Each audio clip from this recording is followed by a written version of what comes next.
Hey, so tariffs are hitting everyone. Deals that were signed with the United States are going out the window, and the full implications aren't widely discussed. See, the recent wave of tariffs might trigger a chain reaction affecting global markets, and particularly the S&P 500, where I have a lot of money invested in. As someone watching from Singapore, one of the world's most trade-dependent economies, I have a strong vested interest on how trade wars can escalate and impact global business. But beyond that, I'm also seeing some red flags for investors invested in America's biggest tech companies. The United States has recently implemented a new round of tariffs targeting goods from almost all countries in the world, except for a few countries like Russia and Belarus. These aren't just like small adjustments. We're talking about significant trade barriers designed to protect and prioritize American domestic manufacturing. So while many analysts are focusing on the direct impact of these tariffs on imported goods, I want to talk to you about the second order effects, specifically how other countries might retaliate and what this means for American companies and ultimately for the S&P 500. For Singapore, a country that thrives on open trade and serves as a hub for multinational corporations, any disruption to global trade flows is concerning. But the biggest story here might be how major economies respond to these American trade measures, because the American tech giants are vulnerable. Here's my core issue and my potential fear.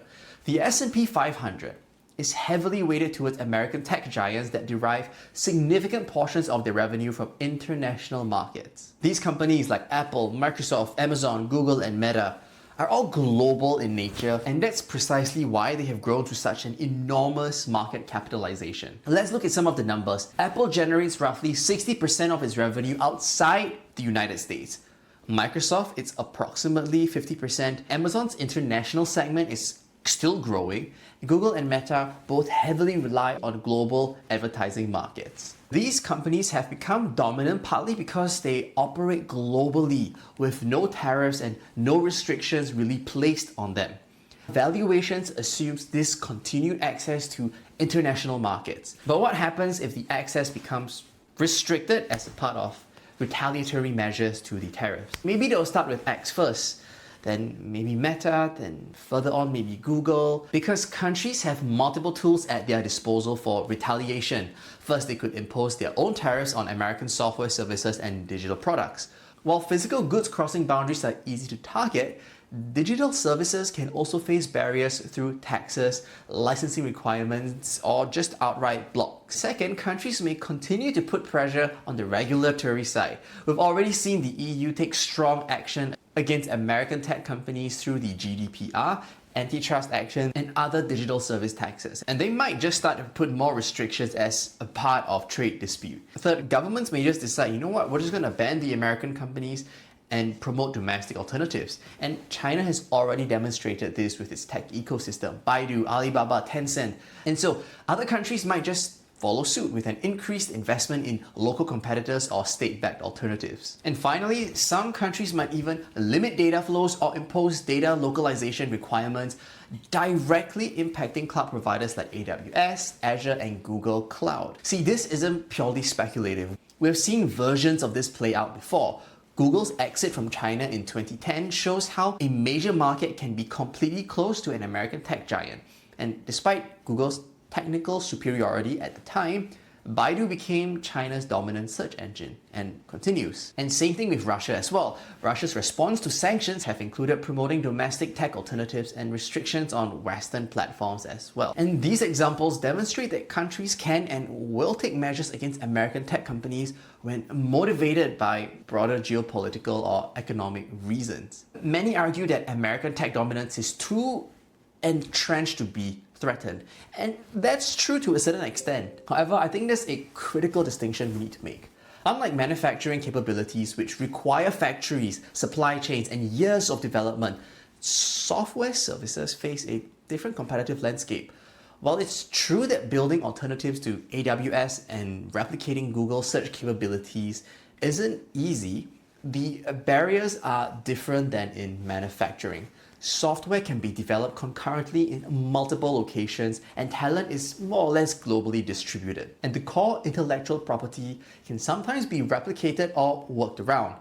And there are many open source alternatives for many proprietary technologies. Countries with strong technical education systems like India, Europe, and East Asia have the talent base to develop competing systems when properly incentivized and funded. Currently, many countries do not bother with that as they are more than happy to use American alternatives. So on this channel, the question is, what does this mean for investors?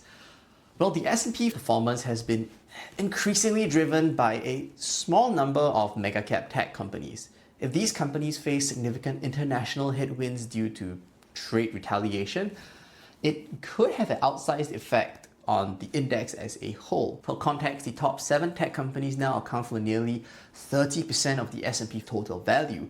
Their growth trajectory assumes continued global expansion, and any significant restrictions to their international operations could lead to major valuation adjustments. This doesn't mean that the companies will collapse. They will innovate, they are cash rich, and they will be dominant in their home market. But current valuations are pricing in levels of global growth, and that may become unattainable in a more fragmented global digital economy as well. Because the Trump administration is focusing on manufacturing jobs, and he thinks that manufacturing jobs will make the American economy stronger again. Sadly, the richest companies in the world are not manufacturing companies, they are tech companies. So if he decides to forgo everything and really push for manufacturing at the cost of services and the tech industry, you can be certain that the S&P 500 will start falling over the next few years. Anyway, to wrap up, while many analysts are focusing on the direct impacts on the manufacturing and consumer goods, I believe as investors we should pay closer attention to how other countries are going to target America's digital giants, because the S&P 500 performance has been increasingly tied to these few massive companies. I'm just a guy on the internet, and maybe no one is going to target American tech giants, right? Nobody wants to touch them and they're all good. And I may be overthinking, but what do you think as well? Could we see major economies taking aim at American tech giants in response to tariffs? And how would that reshape the entire global investment landscape? Let me know your thoughts in the comments below. Let's discuss this together, and this way we will be able to position ourselves to take advantage as to whatever the heck is coming in the future.